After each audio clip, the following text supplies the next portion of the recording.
La Bible en un an. 1 Roi chapitre 12 verset 20 à 1 Roi chapitre 13. Psaume 132. Proverbe 17, 6. Lecture du 14 juin.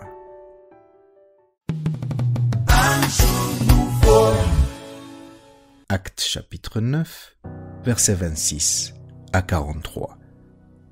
Lorsqu'il se rendit à Jérusalem, Saul tâcha de se joindre à eux, mais tous le craignaient, ne croyant pas qu'il fût un disciple.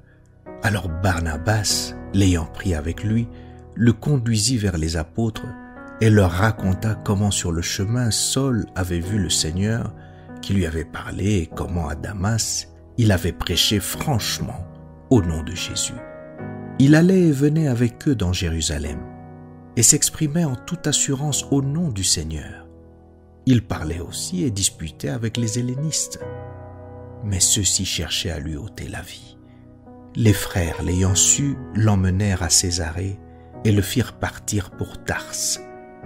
L'Église était en paix dans toute la Judée, la Galilée et la Samarie, s'édifiant et marchant dans la crainte du Seigneur, et elle s'accroissait par l'assistance du Saint-Esprit. Comme Pierre visitait tous les saints, il descendit aussi vers ceux qui demeuraient à Lyde. Il y trouva un homme nommé Énée, couché sur un lit depuis 8 ans et paralytique. Pierre lui dit : « Énée, Jésus-Christ te guérit. Lève-toi et arrange ton lit. » Et aussitôt, il se leva. Tous les habitants de Lyde et du Saron le virent et se convertirent au Seigneur. Il y avait à Joppé, parmi les disciples, une femme nommée Tabitha, ce qui signifie Dorcas. Elle faisait beaucoup de bonnes œuvres et d'aumônes. Elle tomba malade en ces temps-là et mourut.